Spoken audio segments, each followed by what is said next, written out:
Assalamualaikum warahmatullahi wabarakatuh. Kembali lagi di pembelajaran daring SMK PUI Jatibarang bersama saya Targini, guru pelajaran fisika. Di pertemuan kali ini kita akan membahas tentang gaya. Di mana gaya adalah suatu tarikan atau dorongan. Gaya dapat menyebabkan sebuah benda yang awalnya diam menjadi bergerak atau yang awalnya bergerak menjadi diam, kemudian bisa berubah bentuk dan berubah arah. Ada beberapa macam gaya, antara lain yang pertama adalah gaya berat, di mana gaya berat adalah gaya yang bekerja pada suatu benda akibat tarikan bumi atau gravitasi. Ingat, massa dengan berat itu berbeda ya. Kalau misalkan massa, nilainya akan selalu sama dimanapun benda itu berada. Sedangkan berat itu berbeda karena dipengaruhi oleh gaya gravitasi bumi. Contohnya, berat seseorang nilainya pasti berbeda antara di bumi dan di luar angkasa.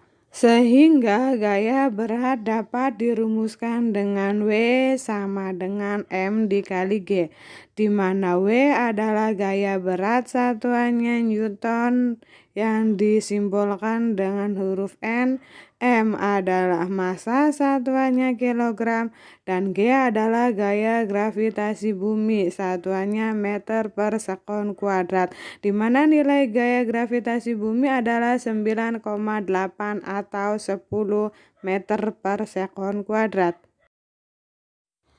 Gaya berat mempunyai vektor yang selalu tegak lurus menuju arah pusat bumi.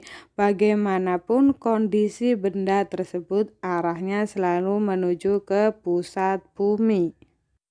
Yang kedua adalah gaya normal, di mana gaya normal adalah gaya yang diberikan oleh suatu permukaan terhadap benda dengan arah tegak lurus permukaan.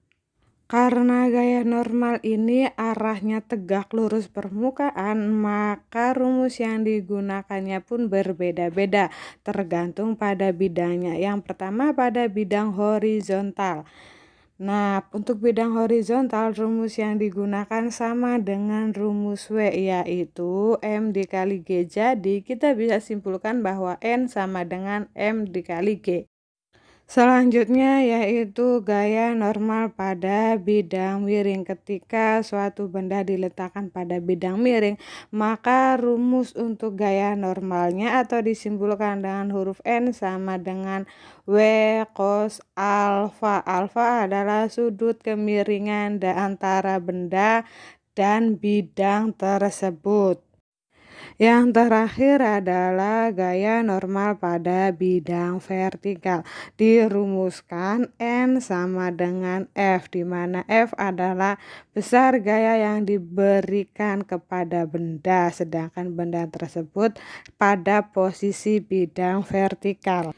Yang ketiga adalah gaya gesek, di mana gaya gesek adalah gaya yang diakibatkan sentuhan langsung dua permukaan dan arahnya berlawanan dengan gerak benda atau arah kecenderungan benda bergerak.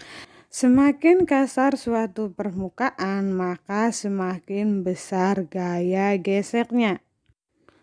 Gaya gesek dibagi menjadi dua, yaitu gaya gesek statis dan gaya gesek kinetis, di mana gaya gesek statis terjadi pada benda diam, sedangkan gaya gesek kinetis terjadi pada benda bergerak.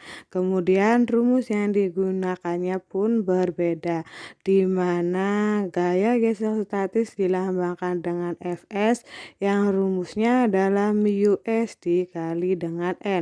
Sedangkan gaya gesek kinetis dilambangkan dengan Fk, rumusnya adalah μk dikali dengan N, di mana μk adalah koefisien gaya gesek kinetis dan N adalah gaya normal.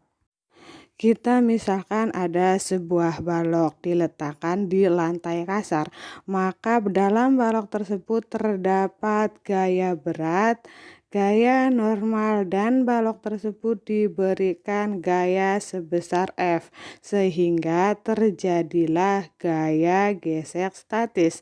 Nah, ketika gaya yang diberikan atau F yang diberikannya lebih kecil daripada gaya statis, maka benda itu cenderung diam. Tetapi ketika F yang diberikan lebih besar daripada gaya statis, maka benda tersebut akan bergerak. Demikianlah materi tentang gaya yang dapat Ibu sampaikan. Silahkan dibuat rangkumannya kemudian diupload di Google Classroom masing-masing. Untuk contoh soal dan evaluasi insya Allah akan Ibu berikan di pertemuan selanjutnya. Mohon maaf apabila terdapat kesalahan dalam video ini. Sampai jumpa minggu depan di pelajaran fisika bersama saya Ibu Targini. Terima kasih. Billahi taufiq wal hidayah. Wassalamualaikum warahmatullahi wabarakatuh.